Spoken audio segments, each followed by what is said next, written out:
bread was still warm when she tore it. She did not look up.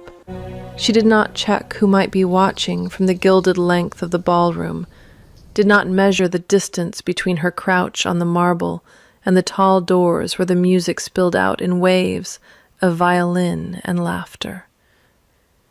She had perhaps a minute, maybe less, before someone noticed a kitchen girl on her knees beside the wrong kind of person, and she had already decided that a minute was enough. "Eat slowly," she said. "If you eat it fast, you will be sick, and they will say it was the bread and not the cold." The old man on the floor did not answer.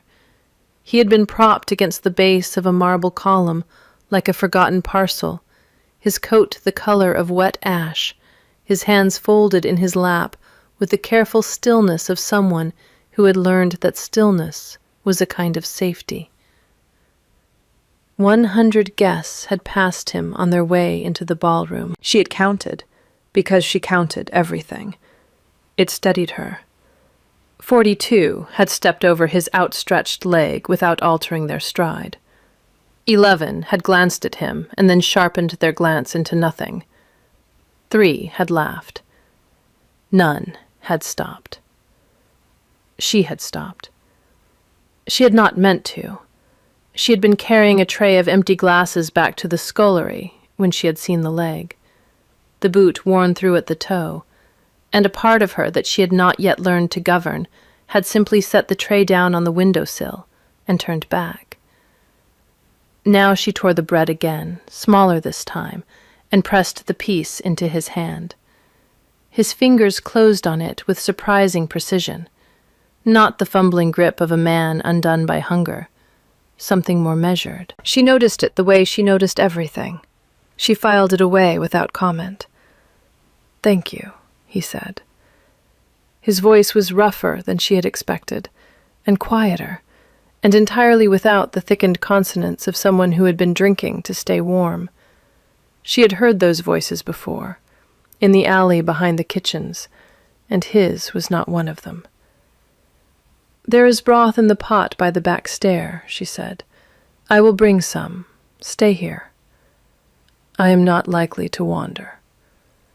She almost smiled. Almost. It was the dryness that did it, the small inflection at the end of the sentence that belonged to a man who had once been amused by his own circumstances, and had not, even now, entirely surrendered the habit. She filed that away, too. "Eat," she said again, and stood, smoothing her apron with hands that she would not allow to shake. The corridor behind her was the kind of corridor that money built when it wished to forget that money had been built. Long, lacquered, lined with portraits of men who had been important enough to be painted and unimportant enough to be forgotten. She walked it quickly. At the far end, where the kitchens opened into a yellow square of lamplight and steam, the head footman was standing with his arms crossed, and he had been watching her. "Yelena?" "Sir." "What were you doing on the floor?" "Picking up a glass, sir." "There was no glass." "There was, sir. I disposed of it."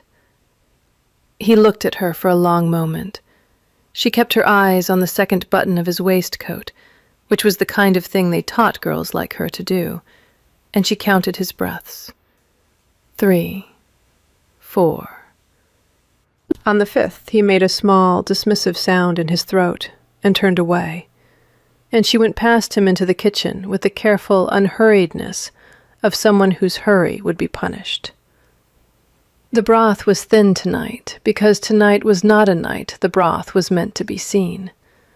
Tonight the kitchens were producing trays of pheasant glazed the color of old amber, and tiny pastries shaped like crowns, and a soup the color of nothing she had ever seen the sky be. And every steward in the house had been told that the broth in the back pot was for the staff, and was not to leave the staff corridor under any circumstances. She filled a small earthen cup. She covered the cup with a square of linen. She tucked the cup against her ribs, beneath the fold of her shawl, and she walked back down the long corridor, with her face composed in the precise expression of a girl who had been sent to fetch something dull. The old man was where she had left him. The bread was gone. He had folded the crumbs into the linen square she had given him and tied the corners. She noted that, too, and the noting tightened something in her chest she could not yet name. "You did not eat the crusts," she said, kneeling. "I am saving them." "For when?" "For later." He had not yet looked at her directly.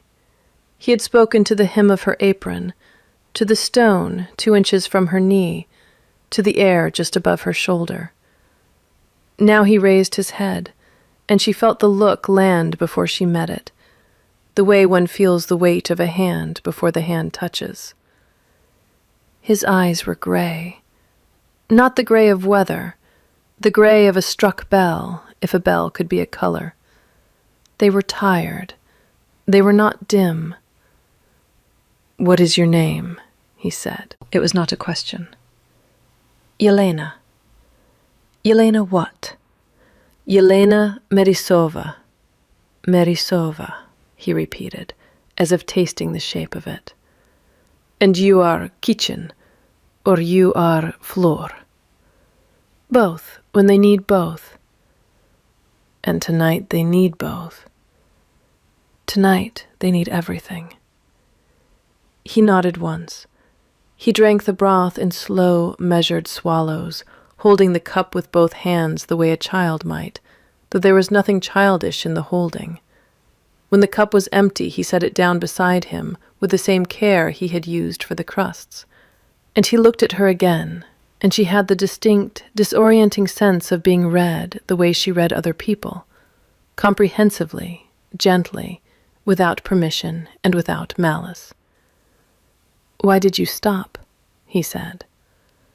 She considered her answer. She had been taught by the corridor and the kitchens and the head footman's silences that the truest answers were rarely the safest. She also suspected, on no evidence she could name, that this was not a man for whom the safe answer would do. "Because no one else did," she said, "and because you were counting." He did not flinch. He did not ask how she knew. He only let the smallest movement happen at the corner of his mouth, a thing that was not quite a smile and was certainly not nothing. "You noticed. You were tapping, on your knee, in threes. Habit. A patient habit. A long one." Somewhere behind the doors a woman laughed, high and sharp and uninterested in anything that could not be eaten or worn, and the laugh broke whatever small thing had been forming between them on the cold floor. Yelena gathered the empty cup. She tucked it back under her shawl. She stood. "There is a door," she said quietly, "at the end of the east passage. It opens on a courtyard. The courtyard has a bench. The bench is out of the wind. If you are still here in an hour, I can walk you to it. There is a stove in the gatehouse. The gatekeeper owes me a kindness. And if I am not still here in an hour, then you will have gone somewhere warmer, and I will be glad of it." He looked at her for a long moment. Then he inclined his head, the smallest fraction of a bow, the kind of bow a man gives when he has not yet decided whether to give the larger one, and she went back down the corridor, with the empty cup against her ribs, and her count climbing quietly in her chest. 100 had stepped over him. 1 had knelt. She did not yet know what that arithmetic would cost her. She only knew, with the certainty of a girl who had learned to trust the small things, that the arithmetic had begun. In the ballroom, the chandeliers were doing what chandeliers do at parties of that kind, which is to say, they were performing an idea of light rather than light itself. candles by the 100, glass by the 1,000, and beneath them a sea of shoulders and silks and the slow, circular motion of people who were less interested in dancing than in being seen to know how. The music was a waltz, played by a small orchestra arranged at the far end on a raised dais, and the waltz was being conducted with the careful timidity of musicians who had been told twice that the lady of the house preferred her tempo unhurried. The lady of the house was the Countess Verena Tolzin, and she preferred a great many things unhurried. She preferred her wine warmed slightly.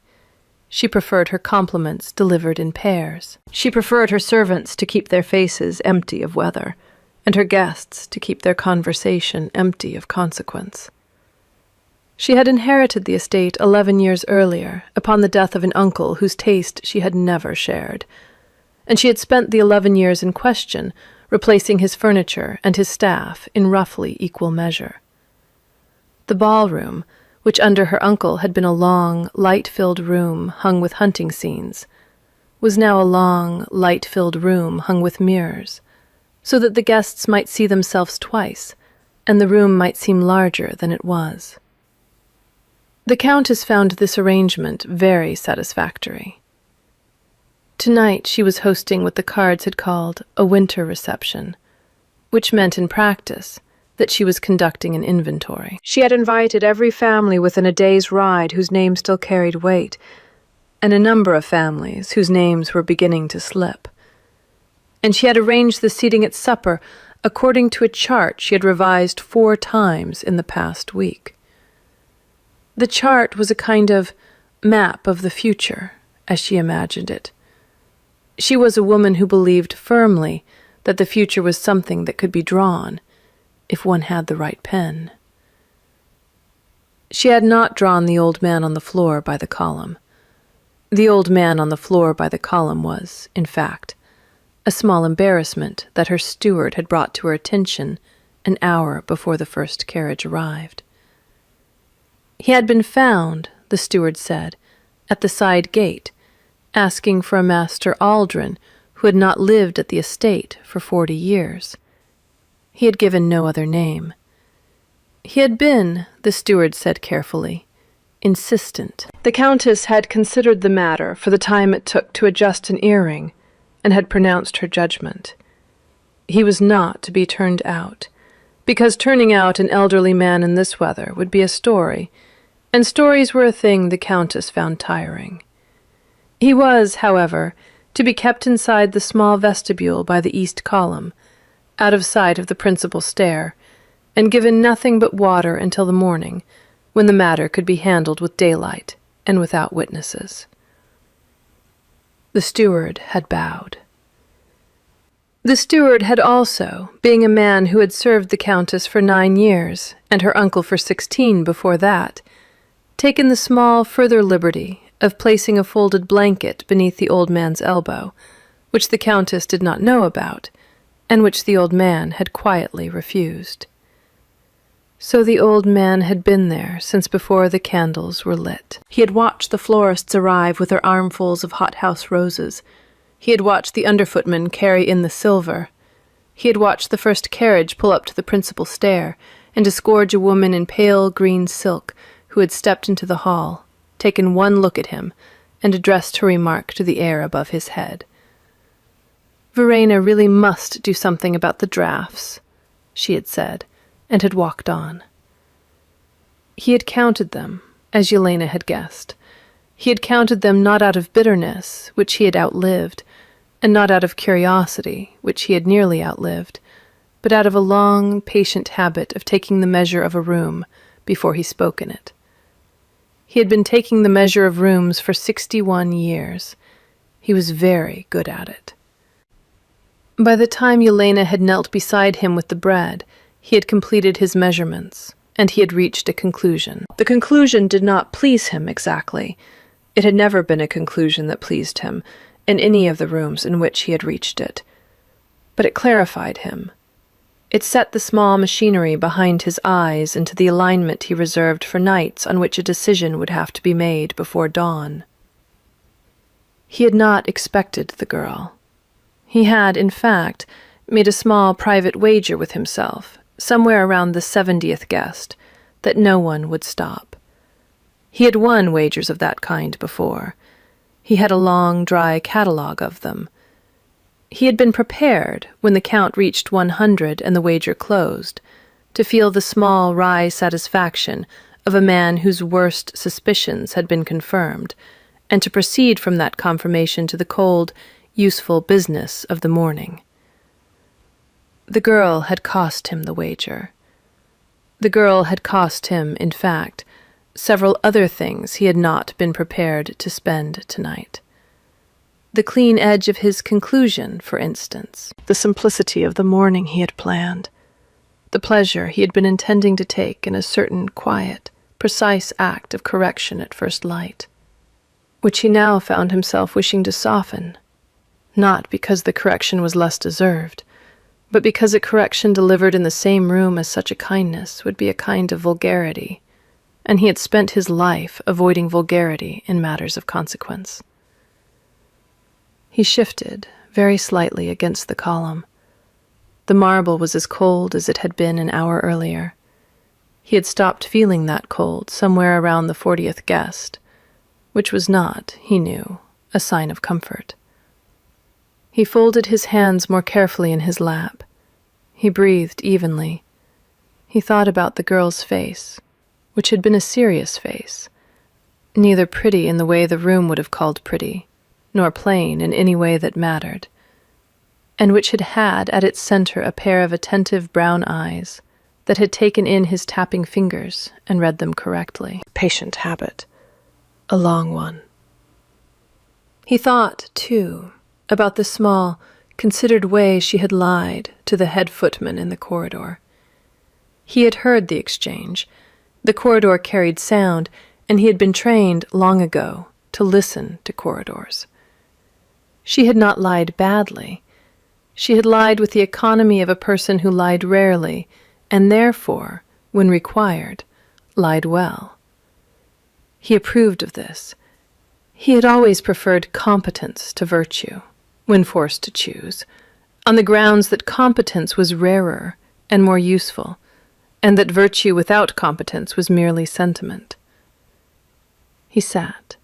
He waited. He listened to the waltz, which was very nearly a good waltz, and would have been a good waltz under a different conductor. And he allowed himself, for the first time in many hours, the small luxury of imagining a particular face when it was told a particular piece of news. It was not a charitable luxury. He set it down again almost at once. He had not come here for that kind of pleasure. He had come here for an accounting, which was a different thing entirely, and which would be conducted, as all his accountings were, in a low voice, and with very little furniture moved.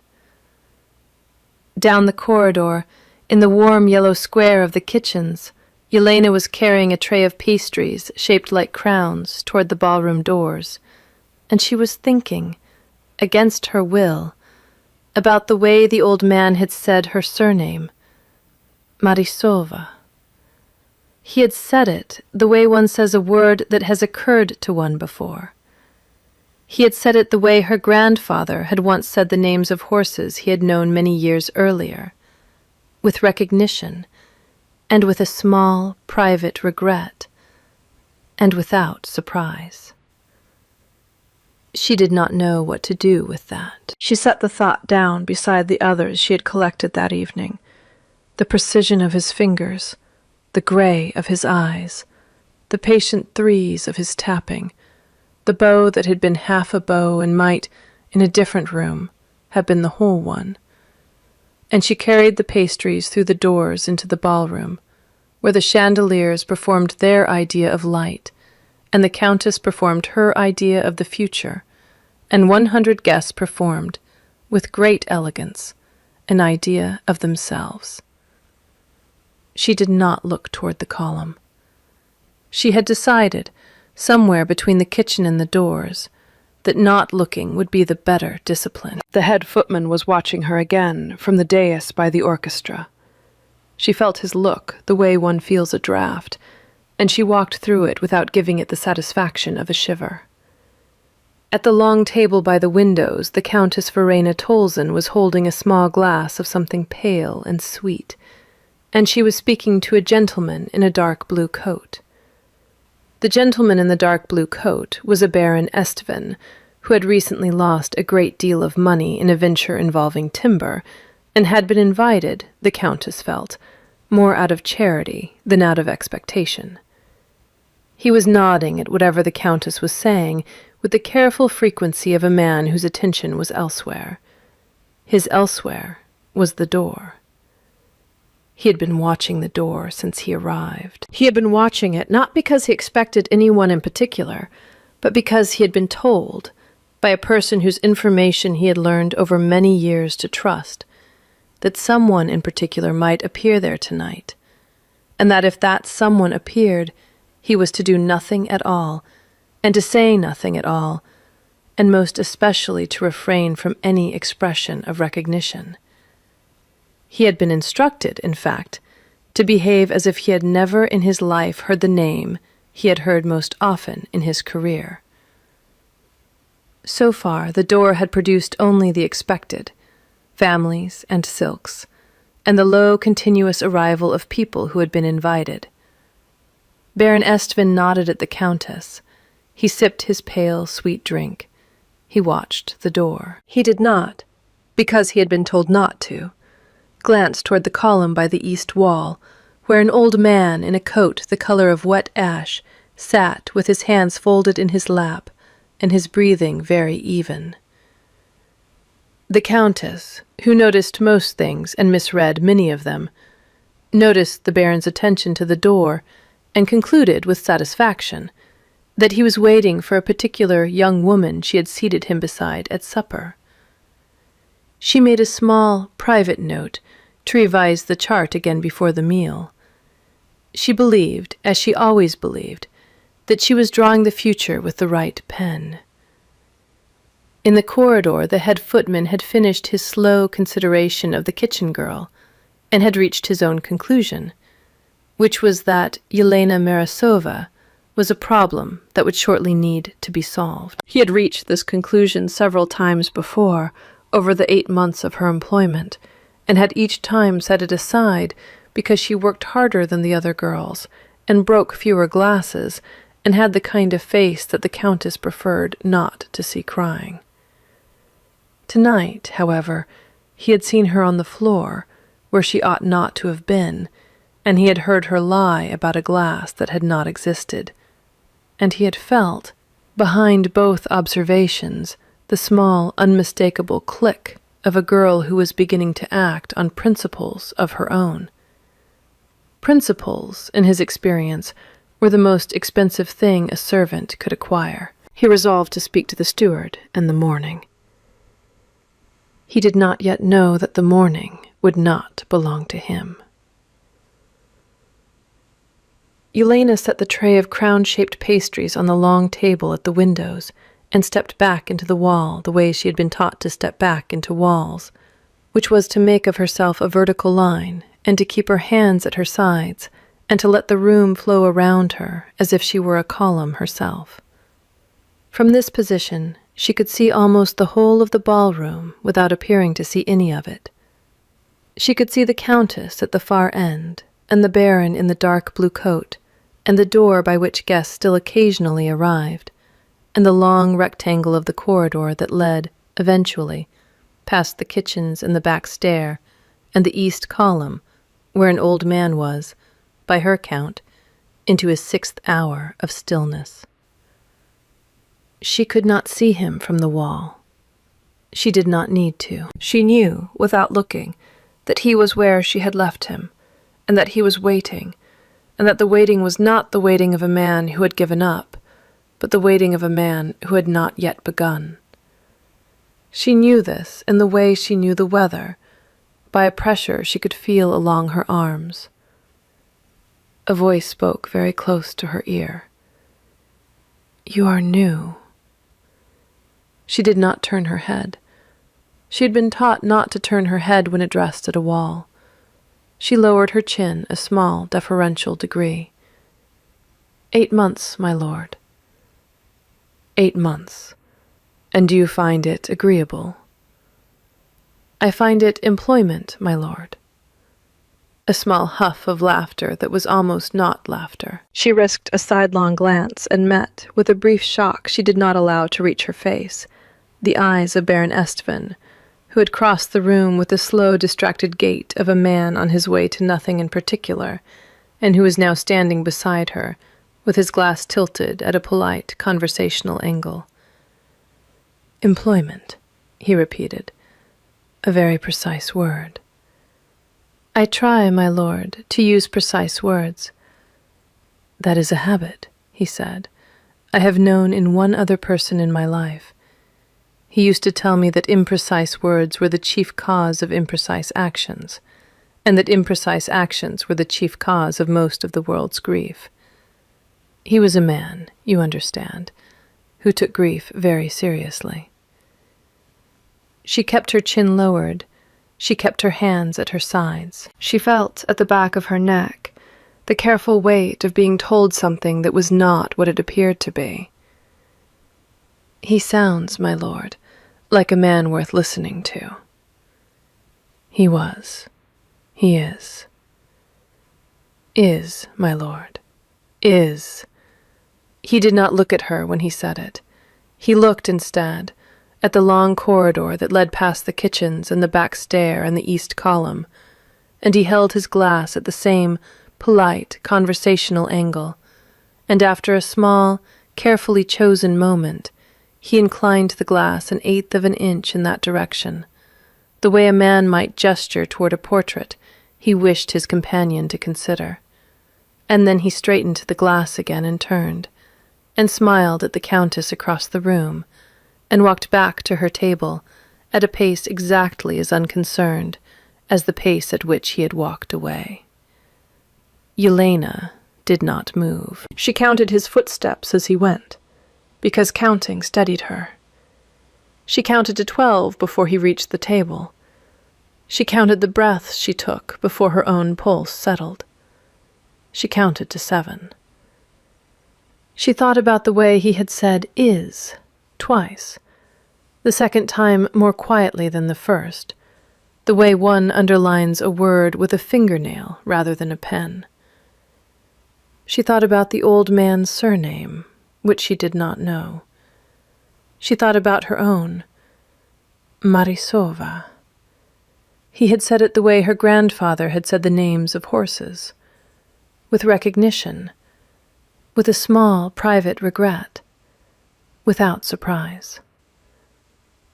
Her grandfather had been a steward once, on an estate far to the north. He had told her, when she was small and he was already old, that the family they served had been a family that no longer existed, that the great house had been taken apart stone by stone after a winter she had not been alive to see, and that the master of that house had vanished into a long road from which, her grandfather said, certain men do not return, and certain other men return only when they choose.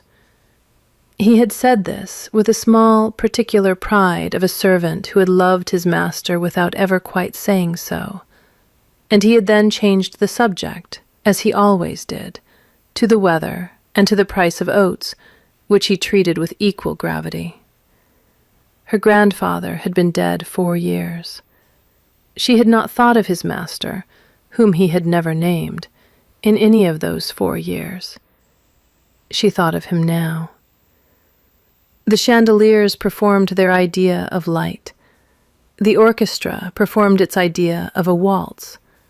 The Countess performed her idea of the future. And down the long lacquered corridor, behind the small embarrassment of a side vestibule, an old man with eyes the color of a struck bell folded his hands more carefully in his lap and waited for the hour in which the room would belong, at last, to him. It came, as such hours come, without announcement. The orchestra finished a piece. The Countess raised one elegant hand. The steward stepped forward and rang, very softly, the small silver bell that meant the guests were to move toward the supper room. They moved, as guests of that kind move, in a long, shimmering procession of silks and shoulders and slow, circular pleasantries, and the corridor by the east column emptied of attendants, because all of the attendants were required in the supper room, and the corridor became, for a brief, unguarded interval, only a corridor. Yelena was sent ahead with a tray of small glasses.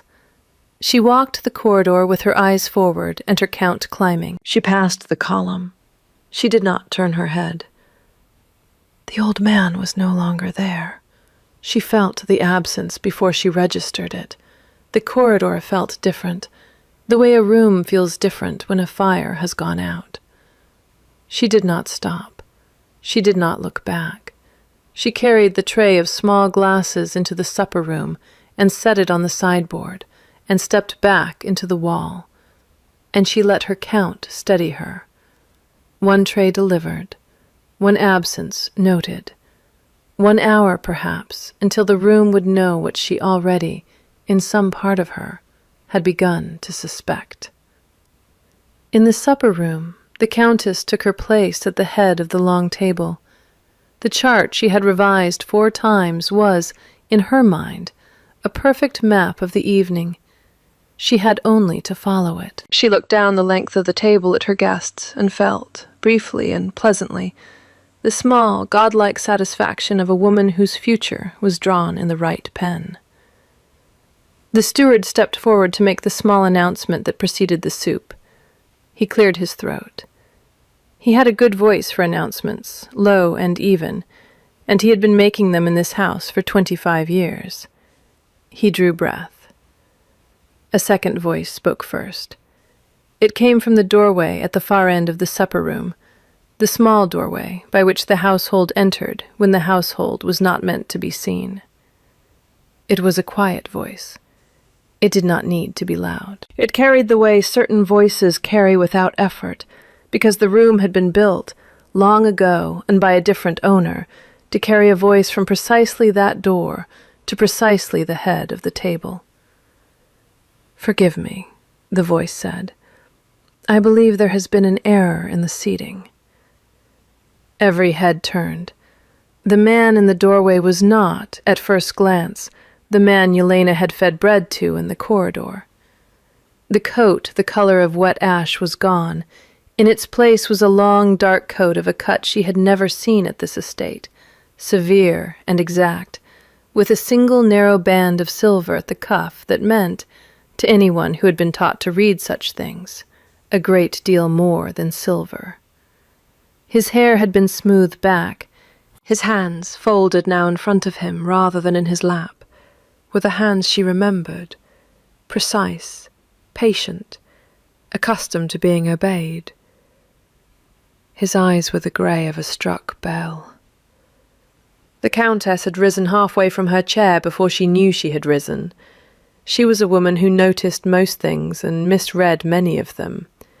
And she was, in the small, frozen instant before recognition arrived, misreading this one too. She had begun to assemble a polite welcome for a late and distinguished guest, whose carriage she must have somehow failed to hear. The welcome reached her lips. It died there. Recognition arrived. It arrived in the way the worst recognitions arrive, which is all at once and from several directions. From the shape of the man's jaw, which she had seen in a portrait in the long gallery of her childhood. From the cut of the coat, which she had been taught to identify before she had been taught to read. From the small, grave inclination of his head, which was the inclination of a man who was about to be very courteous about something, for which courtesy was the cruelest possible instrument. She sat down. She did not mean to.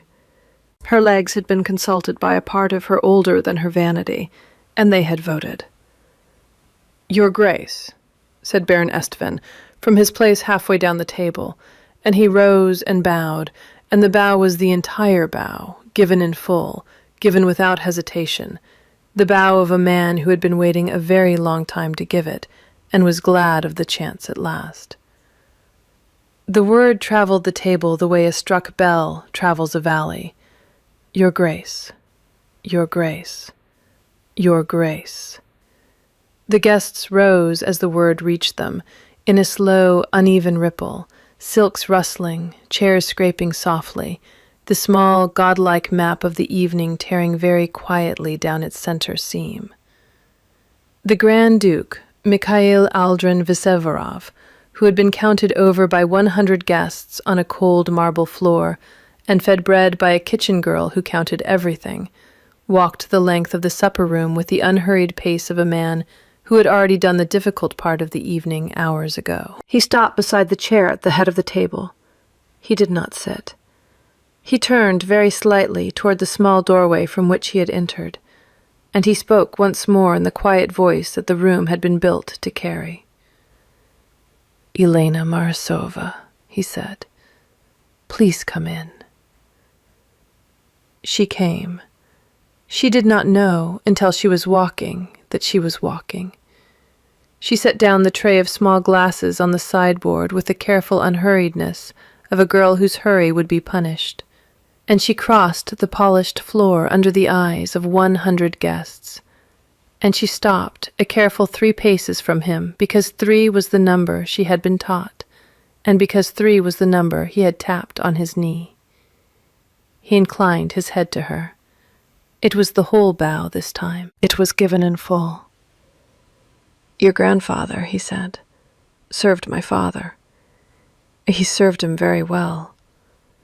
He wrote to me, before he died, about a granddaughter who counted things and who had, he said, a steady hand. I have been a long time arriving. Forgive me." She did not answer. She could not, just then, find the precise word. He turned to the room. "There has been an error in the seating," he said again, very gently. "It will be corrected. There will be no further errors tonight." He looked once at the Countess Verena Tolzin. He did not speak to her. He did not need to. The look was not cruel. It was worse than cruel. It was an accounting, low-voiced, and with very little furniture moved. And the Countess, who had spent 11 years drawing the future with the right pen, understood in that single look that the pen had never been hers. He offered Yelena his arm. She took it. Her hand on the dark sleeve was steady, because she had decided, somewhere between the sideboard and the head of the table, that it would be. The silver band at his cuff was cool under her fingertips, narrower than she had expected, the kind of detail one would miss if one were not in the habit of noticing detail. She noticed it. She filed it away. He drew out the chair to the right of his own and seated her there. He sat. He looked down the long table at the room he had measured an hour before, and he smiled, very slightly, the smile of a man who had spent a long evening on a cold floor and had decided, on balance, that the cold had been worth what it had bought. Outside, beyond the tall windows, the first pale edge of dawn was beginning to push at the dark. The soup was served. The orchestra in the next room began, uncertainly, a piece more suited to mornings than to nights. The guests ate, because they had been taught, very young, to keep eating no matter what the table did. The Countess Verena Tolzin lifted her spoon and set it down again twice before she trusted her hand to lift it a third time. And the Baron in the dark blue coat caught Yelena's eye, once, across the long table, and inclined his glass an eighth of an inch in her direction, the way a man might gesture toward a portrait he wished her, at last, to see. She inclined her head in return. She did not smile. She had not yet decided what her face was for in this new room. She thought, instead, of her grandfather, who had spoken of horses he had known many years earlier with recognition and a small private regret, and without surprise. She thought of the bread, which had been warm when she tore it. She thought of the bell-gray eyes that had read her on the cold floor, and had not, even then, given anything away. She lifted her spoon, and somewhere in her, the Count that had been climbing all evening came, very quietly, to rest. The morning, when it fully arrived, did what mornings do in such houses. It found the candles guttered, and the chandeliers dimmed to their honest selves, and the long mirrors showing, for once, only what was in front of them. The Grand Duke did not raise his voice in any of the hours that followed. He did not need to. He spoke quietly to the steward, who bowed more deeply than he had bowed in 25 years, and went out at once to make certain small adjustments to certain small ledgers that had, for several years, been kept in the wrong hand. He spoke quietly to Baron Estevan, who listened with the attentive stillness of a man receiving instructions he had been waiting half his career to receive. He spoke, briefly and without unkindness, to the Countess Verena Tolzin, whose face during their conversation went through several careful colors before settling on the pale one she would wear, with diminishing success, for the rest of her life. And in the late, soft light of mid-morning, when the last of the carriages had departed, and the great hall was, for the first time in many hours, properly quiet, he walked the long lacquered corridor with Yelena beside him, and he stopped, deliberately, by the east column where he had sat the night before. He looked at the marble. He looked at the place on the floor where she had knelt. 100, he said. 100, she agreed. And one. And one. He nodded once, the small, private nod of a man closing a ledger that had taken 61 years to close. Then he offered her his arm again, and they walked on, past the column, past the corridor, past the kitchens where the head footman stood very still against the wall, and did not, for once in his life, watch her go by. Outside, the courtyard was full of pale winter sun. The bench was out of the wind. The gatehouse stove was lit, and the gatekeeper, who owed her a kindness, was standing in his door with his cap in his hands and an expression of grave, dawning understanding on his face. She did not sit on the bench. She had no need to now. She stood beside the Grand Duke in the pale winter sun, and she felt, for the first time that she could remember, the small, unfamiliar sensation of being precisely where the Count had brought her. The fire is low, friend, and the cup is nearly empty, and the story I had to tell you tonight is told. I wanted to set it down by the hearth between us before the embers gave out, because some stories are better shared than kept, and this one has wanted telling for a long time. If you have ever been the one who knelt when no one else did, if you have ever carried a steady hand through a room that did not see you, if you have ever been counted over and gone on counting yourself anyway, quietly, in threes, the way patient people do, then this story was, in some quiet way, about you, and I am glad you sat with it. Tell me, when you have a moment, which line stayed with you? Was it the bread, still warm when she tore it?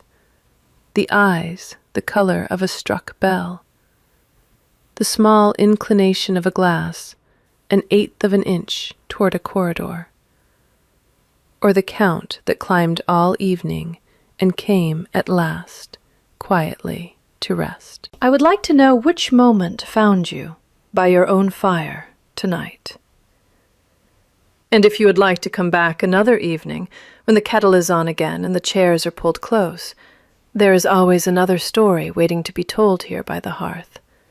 Another quiet room, another overlooked life, another small kindness that turns out, by dawn, to have been the whole of the matter. Pull up your chair when you can.